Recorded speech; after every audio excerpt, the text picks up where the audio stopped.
তৌহিদ আফ্রিদির গ্রেফতারের পর নতুন করে আলোচনায় এসেছে তার এক সময়ের ঘনিষ্ঠ বন্ধু আরএস ফাহিম চৌধুরীর একটি ফেসবুক পোস্ট। সেখানে তিনি দাবি করছেন মানবিক দিক বিবেচনা করেই তিনি ছাত্র আন্দোলনের পক্ষে দাঁড়িয়েছিলেন। নিজের ক্যারিয়ার ও পরিবারের নিরাপত্তার কথা বলে আহতদের পাশে দাঁড়িয়েছেন, আর্থিকভাবে অনলাইনে থেকেছেন সক্রিয়।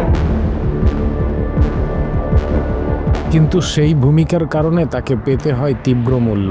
ফাহিমের অভিযোগ, রাজনৈতিক প্রতিহিংসা আর উদ্দেশ্য প্রণোদিত অপপ্রচারের শিকার হয়েছেন তিনি। বরাবর দেওয়া হয়েছে রাজাকার ট্যাগ, দায়ী করা হয়েছে ভুয়া মামলায়। এমনকি মামলা ক্লিয়ার করতে তার কাছ থেকে বিপুল অঙ্কের টাকা দাবি করা হয়। টাকা দিতে ব্যর্থ হলে নতুন করে শুরু হয় হয়রানি ও অপপ্রচার। আরএস ফাহিম বলেন, একদল লোক স্ক্রিপ্ট বানাচ্ছে তাকে জেলে পাঠানোর জন্য, আবার অন্য একদল যারা পূর্বে ক্ষমতায় ছিল তারা তাকে বেঈমান আখ্যা দিয়ে হামলার পরিকল্পনা পর্যন্ত করেছেন। তার দাবি, এই সবই রাজনৈতিক চক্রান্ত ও ব্যক্তিগত প্রতিহিংসা। ফেসবুক পোস্টে ফাহিম প্রশ্ন ছুড়ে দেন, আমার দোষটা কোথায়? কেন আমাকে কিশোর গ্যাং চালানোর ট্যাগ দেওয়া হলো? আসল কারণ কি এই যে ছেলেরা আমাকে ভালোবাসে? আমি না ডাকলেও তারা স্বতঃস্ফূর্তভাবে আমার পাশে আসে।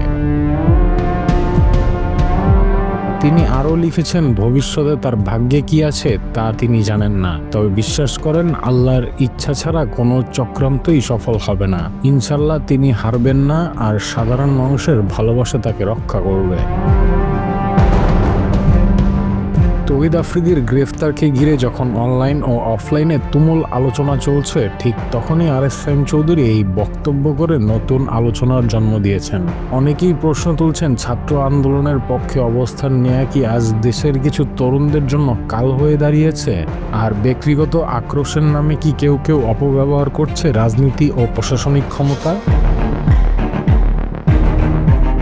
এমন প্রেক্ষাপটে তৌহিদ আফ্রিদির গ্রেফতারের পর আরএস ফাহিম এই ক্ষোভ মিলিয়ে এখন সামাজিক মাধ্যমে তৈরি হচ্ছে নতুন বিতর্ক।